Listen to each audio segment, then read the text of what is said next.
Fin de espacio publicitario. El siguiente comentario es presentado por Cachamay, un saludable momento. Tal como lo prometimos con Willy, en el editorialmente hemos invitado más que muy especiales el doctor Miguel Ángel Broda. Miguel Ángel, buen día, qué gusto. Buen día, Marcelo. Un abrazo enorme, ¿eh? Bueno, veo que estamos rodeados de dilemas, todo el mundo habla de dilemas, ¿no? El dilema de la tasa contra el dólar, el dilema del nivel de actividad contra la devaluación. ¿Es así? ¿Estamos enfrentados a dilemas de imposible solución? Mire, más que de imposible solución, a opciones, o sea, o elegimos una política monetaria menos expansiva y se cae, tenemos más nivel de actividad, más demanda de importaciones, más presión inflacionaria, tenemos más riesgo de tener crisis cambiaria. Si elegimos una política monetaria más expansiva, tenemos más actividad, tenemos un poco más y tenemos que ir optando entre objetivos deprimentes, porque si aflojamos un poquito tenemos más presión tributaria, más paralelo y a lo mejor tenemos más consumo y más empleo del que hubiéramos tenido, pero todo dentro de una economía dañada y enferma. Es cierto que pero en general todas las políticas económicas del mundo tienen que enfrentar elección. Y la verdad es que la Argentina enfrenta esos dilemas y probablemente en forma oscilante. O sea, hoy está sorprendido por la caída de nivel de actividad, el gobierno está tratando de aumentar el crédito para ver si para de caer el consumo o se repone, pero eso genera riesgo de que haya más crisis cambiaria, de que haya más paralelo, de que haya más presión inflacionaria. O sea, el gobierno va a ir oscilando sobre los objetivos de corto plazo sin una estrategia sobre cómo hacemos para invertir más, cómo hacemos para que la gente trabaje más, cómo hacemos para que aumente la productividad. Así que vamos a ir oscilando en preferencias temporales, medias espasmódicas, dependiendo de en cada momento que sea lo más grave, o la inflación, o el nivel de actividad, o el consumo, o el mercado cambiario.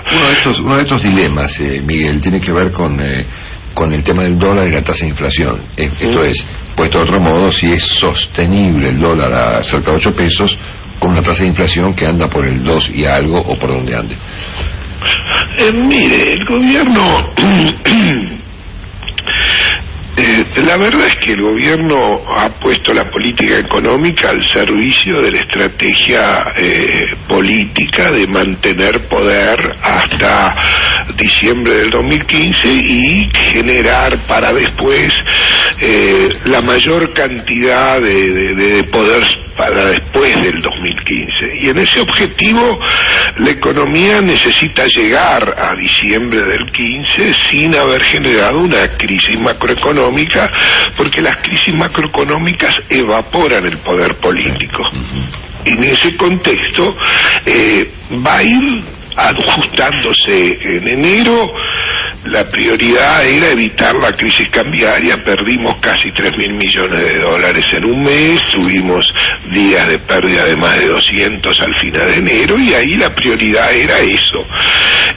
Se tuvo que devaluar, se tuvo que hacer política restrictiva, la tasa de inflación pegó un salto, pero consiguieron dominar y hacer el puente hasta los dólares de la soja que están entrando y muy fluentemente.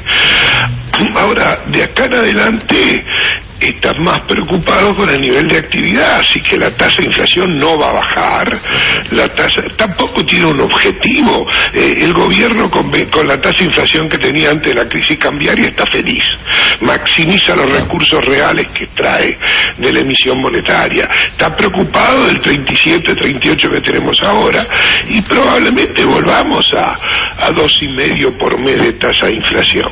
Ahora, lo que sí hemos hecho es salido de los 8 pesos por dólar, y eso es muy bueno.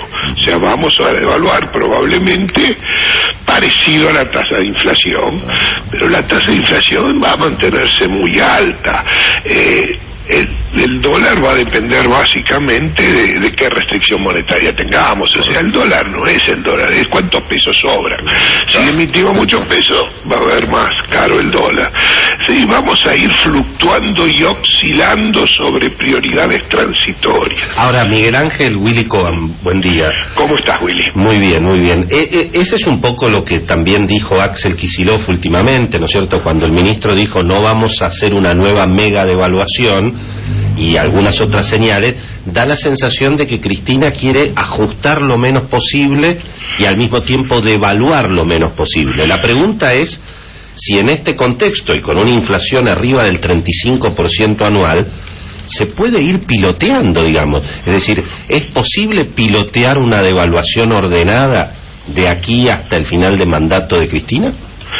Es posible pilotear unas devaluaciones mensuales del orden de la tasa de inflación y levemente menores a la tasa de interés en este año. Hablar del 2015 ya es demasiado. Ahora, tiene que hacerse con criterio.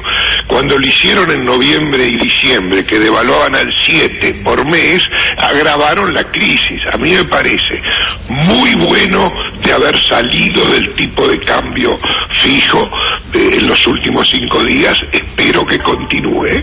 Y me parece muy malo si buscamos una tasa de devaluación muy alta. Tenemos que ir en 2% mensual para terminar el año en 9.50 o alrededor de ese valor, y muy probablemente evitemos una crisis si lo hacemos de esa manera. Si hubiéramos mantenido el 8 fijo, los riesgos de crisis cambiaria hubieran subido. Miguel, usted ha subrayado muchas veces el descalabro fiscal, inclusive en artículos recientes que yo he leído y demás. ¿Eso sigue ocurriendo? Mire, obviamente sigue ocurriendo. O sea, la economía ha decidido que para mantener el 30% o el 25% de los votos, ahí se puede hacer cualquier cosa por más contra el relato que sea, excepto bajar el gasto público en términos reales. O sea, si bien solo sabemos hasta ahora por la publicación oficial el gasto a febrero, marzo, abril ha sido una plétora fiscal, y obviamente van a seguir. Nunca en los años del kirchnerismo el gasto aumentó menos que la tasa de inflación, y lo va a seguir haciendo este año, lo cual le pone un riesgo, porque a lo mejor podemos tener un mayores riesgos de desbalances en tasa de inflación en el sector externo, porque hay que emitir mucho para financiar el Estado este año. Mire, hace 2 años se emitieron 47.000 millones para el Estado, el año pasado 94, y este año no baja de 150.000, y por lo tanto vamos a tener un gran problema de cómo esterilizamos lo que con la mano derecha emitimos para financiar al Estado. O sea, estamos en un camino muy peligroso, pero eso hasta ahora no ha cedido y no va a ceder. Ahora, ¿usted puede explicar a la gente, Miguel, de manera comprensible, qué sentido tiene que el Estado por un lado emita y luego para desemitir capte la guita al 30% de tasa? Y porque, muy simple, lo mismo que en la casa de uno, Marcelo. Si usted gana 1.000 y su mujer gasta 1.100, se van consumiendo los ahorros. Cuando no tiene más ahorro, tiene que salir a mangar. Sí. Y Argentina no tiene a nadie que le preste. Entonces tiene que recurrir al Banco Central para financiar. Por ejemplo, el aumento de las asignaciones familiares hace que esas partidas del gasto público suban 50% este año contra el año pasado. O sea, este año en las asignaciones familiares vamos a gastar 50.000 millones. Gastamos 24.000 el año pasado, gastamos 32.000 el año pasado. O sea, ¿qué es lo que queremos decir? Usted puede anunciar, pero si no tiene los recursos, después tiene que ir a que el Banco Central le deposite pesos para pagar salarios y todos los demás gastos. El gran problema que nosotros tenemos es en el último trimestre del año, porque las necesidades de financiamiento del sector público se concentran en el último trimestre. Y bueno, ahí vamos a tener que hacer esfuerzos fenomenales. Los estamos haciendo. Mire, el stock de deuda del Banco Central a finalizar el año pasado eran 93.000 millones.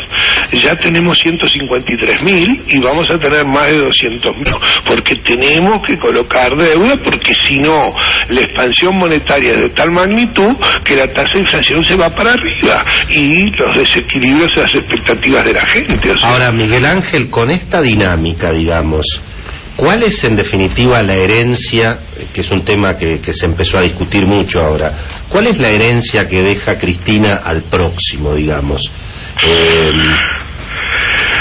No solamente en términos macroeconómicos.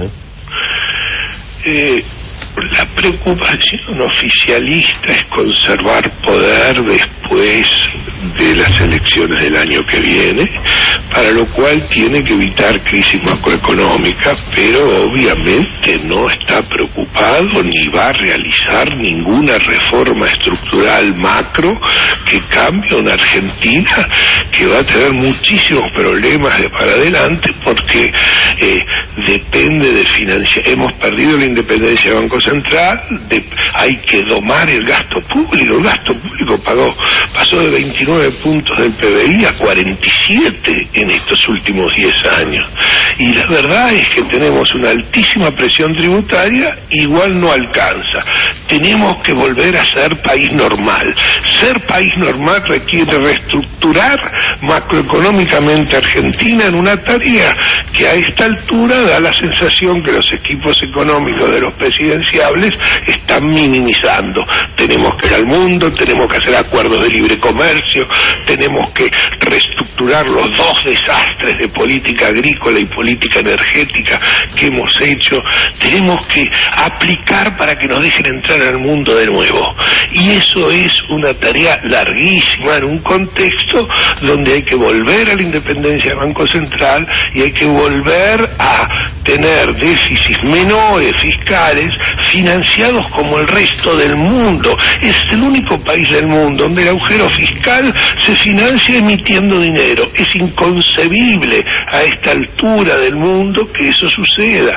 Tenemos que volver a reconstruir los canales de colocación de deuda moderadamente, pero sustituir al Banco Central. Y tenemos que hacer muchas cosas que va a costar mucho volver para atrás. Y eso es, mire, Argentina ha vuelto a estar en el mundo. O sea, el solo hecho de que no va a haber reelección de la presidenta, el hecho de haber devaluado, haber puesto restricción monetaria, ha hecho que Argentina vuelva interés mirado desde afuera. Pero no ese es el optimismo que hoy hay en el resto del mundo sobre la posibilidad de volver a convertirnos normal, dado que nos hemos perdido una década donde toda la región ha recibido muchos capitales. Ese optimismo está un poco exagerado porque minimiza que hay que hacer en el 2016 y una agenda muy pesada. Dios quiera que podamos elegir un presidente que lo entienda así.